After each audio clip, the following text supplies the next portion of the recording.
పిత పుత్ర పవిత్ర ఆత్మనామమున ఆమేన్.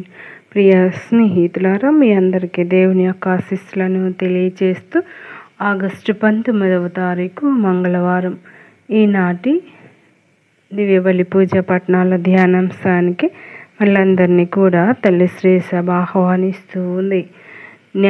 న్యాయాధిపతుల గ్రంథం 6వ అధ్యాయం 11వ వచనం నుండి 24వ వచనం వరకు, మత్తయి సువార్త 19వ అధ్యాయము 23వ వచనం నుండి 30వ వచనం వరకు సువార్త పఠనాన్ని భక్తి శ్రద్ధలతో చదువుకుని ధ్యానించుదాం.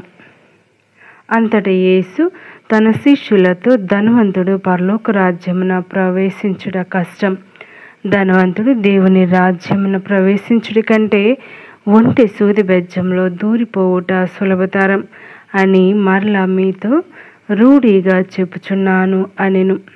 శిష్యులు ఈ మాటలు విని మిక్కిలి ఆశ్చర్యపడి, అట్లయినా ఎవడు రక్షణ పొందగలడు అనిరి. అందుకు యేసు శిష్యులతో, మానవులకు ఇది అసాధ్యము, కానీ దేవునికి సమస్తము సాధ్యమే అని పలికెను.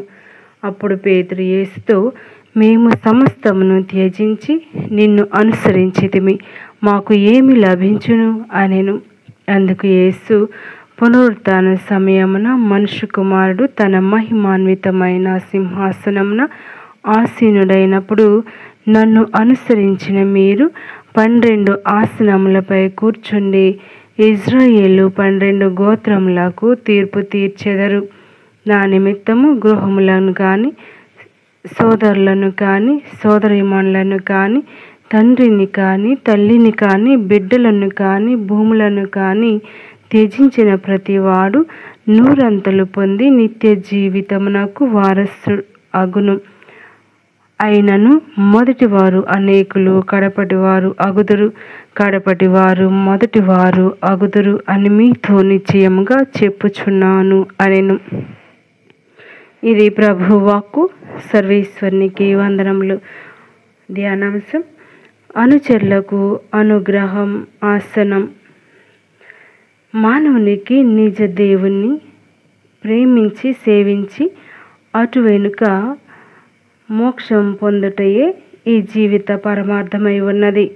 కష్టాల కడలి మనిషిని చుట్టుముట్టినప్పుడు దేవుడు ఎక్కడా? ఆయన అద్భుత కార్యములు ఎక్కడా? ఆయన మమ్ము పరిత్యజించాడా అను ప్రశ్నలు ఉత్పన్నం కావటం సర్వసాధారణం. ఇట్టి సంక్లిష్ట పరిస్థితిలో గిదియోను సహితం యావే మమ్ము పరిత్యజించి మిద్యానీయుల వశం చేసిన కదా అని దైవ సన్నిధి తమకు దూరమైనది అని తలంచాడు.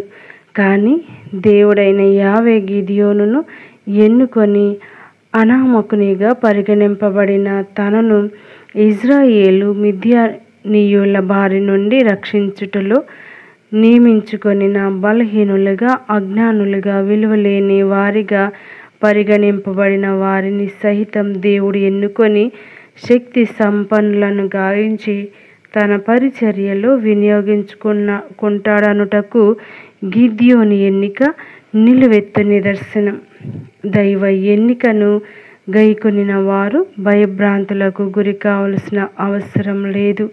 ఎందుకనగా దేవుడు వారికి నిత్యము తోడై నడిపించును. నడుచున్నది మానవ మాతృడైనను నడిపించున్నది దేవుడు. కనుక దైవ ఎన్నికలో భాగమై నడిచేవారికి ఆయన శుభములను వసుగునని గిదియోనునకు దేవుడు వసిగిన అభయం వెల్లడించుచున్నది. దైవ పిలుపు నుండి ఎన్నికైన వారు ధనాపేక్షతో గాక, దైవ కాంక్షతో, లోక వాంఛలతో కాక, పరలోక తృష్ణతో, స్వీయ కుటుంబం కొరకు కాక, వసుదైక కుటుంబం కొరకు శ్రమించాలి. ధనాపేక్ష సర్వ అనర్థములకు మూలమని గ్రహించకపోయినచో దైవరాజ్య ప్రవేశమును కోల్పోయే ప్రమాదం పొంచియున్నది. దేవుని సహాయంతో ఈ ధనకాంక్ష నుండి బయటపడగలం. లోకమే శాశ్వతమైనట్లు ప్రాపంచికత మనిషిని అందుని చేసి శాశ్వతమైన పరలోక రాజ్య ప్రశస్త్యాన్ని గ్రహింపకుండునట్లా చేస్తుంది. ప్రాపంచిక వ్యసనములలో చిక్కుకున్న మనిషి పరలోక రాజ్య వారసత్వమునకు దినదినం దూరమవుతూ ఉన్నాడు. కనుక పరలోక రాజ్య వారసత్వమును కాంక్షించు వారు ప్రాపంచిక వ్యసనములకు స్వస్తి పలుకవలెను. ప్రభువుచే ఎన్నిక నొందిన వారు స్వీయ కుటుంబ రాగద్వేష వలయంలో చిక్కుకొనక విశ్వ కుటుంబమనే విశాల దృక్పథంతో పయనించాలి. క్రీస్తునందు విశాల జీవన మార్గాన్ని ఎన్నుకొనిన ఎడల నిత్య జీవితమునకు ఈ లోక జీవితంలోనే మార్గమును సిద్ధమనర్చుకొనిన వారు కాగలరు. క్రీస్తుని అనుసరణలో జీవితమును సార్థకం చేసుకుందాం. నేటి సువార్తలో యేసు తనను అనుసరిస్తే ఎటువంటి ఫలితాలు పొందుతామో తెలియచేస్తూ ఉన్నాడు. ఇంతకు ముందుగానే యేసు ఒక యువకుని పరిత్యాగ జీవితంలో తన పరిచర్యలో భాగం కావలసినదిగా ఆహ్వానించాడు.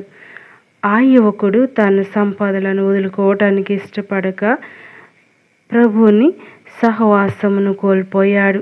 ఆజ్ఞలను పాటించడానికి ఇష్టపడని ఆ యువకుడు సంపద అసన్యాసమునకు సిద్ధపడలేదు.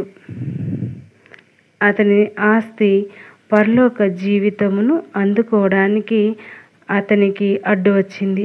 ఇది గమనించిన యేసు ఒక విమర్శనాత్మక ప్రకటన చేస్తూ ఉన్నాడు.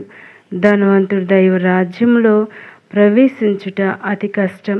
ఇక్కడ యేసు ధనమును ఖండించడం లేదు, ఆస్తులను యావగించుకోవడం లేదు, సంపద కలవారు అందరూ నశించిపోతారు అని చెప్పడం లేదు. దేవునికి లేక పరలోక జీవితానికి అధిక ప్రాధాన్యత ఇవ్వకుండా తన ధన వ్యామోహంలో తన విశ్వాసాన్ని, క్రైస్తవ జీవన విలువలను విస్మరించు వారిని మాత్రమే ఉద్దేశించి మాట్లాడుతూ ఉన్నాడు.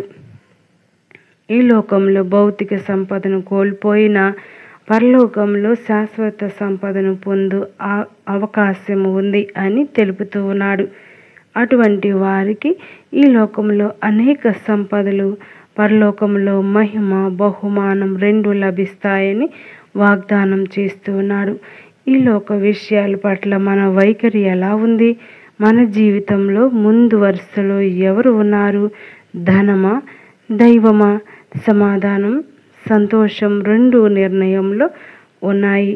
ప్రభువును అనుసరిద్దాం, పరలోక ఆసనం అనుభవిద్దాం.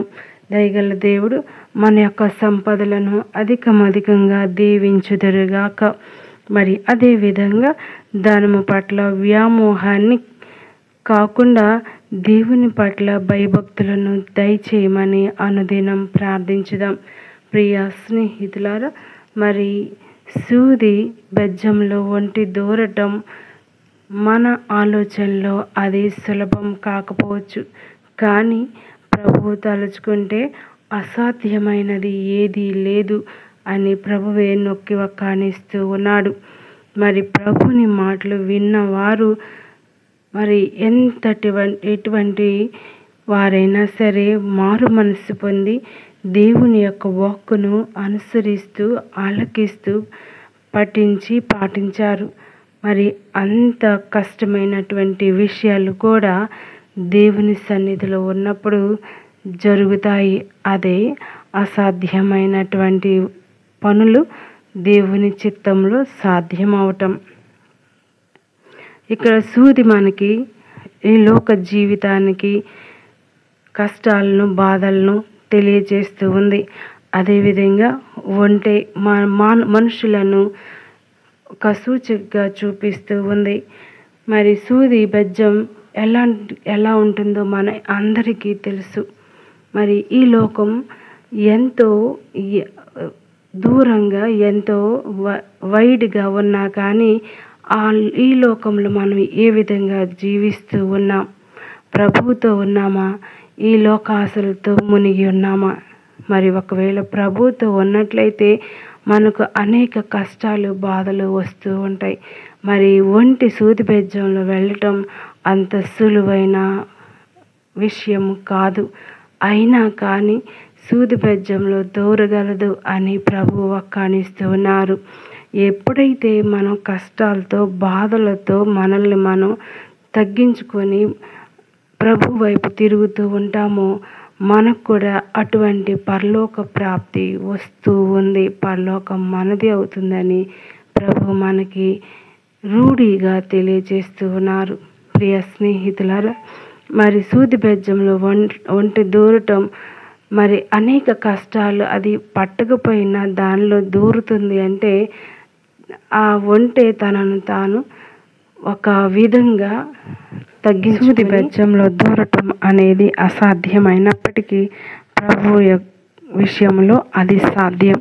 అంతేకాదు మన జీవితంలో కూడా కష్టాలు మనం మోయలేము, బాధలను మనం మోయలేము అనుకుంటూ ఉన్నప్పుడు ప్రభువే వాటిని మోస్తారు. మన భారం ఎప్పుడైతే ప్రభువు వైపు ఉంచుతామో ఆ కష్టాలు తీరుతాయనే నమ్మకంతో మనం క్రైస్తవ జీవితాన్ని జీవించాలి. ఎప్పటికీ కూడా నిరాశ నిస్పృహలతో కాక దేవుని సన్నిధిలో ఉన్నప్పుడు మనందరం కూడా ప్రభువుకి ఇష్టలుగా జీవించుదాం. ప్రభువే మన జీవిత గమ్యంగా, ప్రభువే మన కుటుంబ యజమానిగా ఆహ్వానించుదాం. మరి ప్రభు ఉన్నప్పుడు, మనతో ఉన్నప్పుడు మనకు ఎటువంటివి అసాధ్యము కాదు అనేటువంటి విషయాన్ని గమనించుదాం. దయగల దేవుడు మన యొక్క విశ్వాస జీవితాన్ని దృఢపరచుదురుగాక. కష్టాలు కవలయంలో తోడుగా ఉందురుగాక.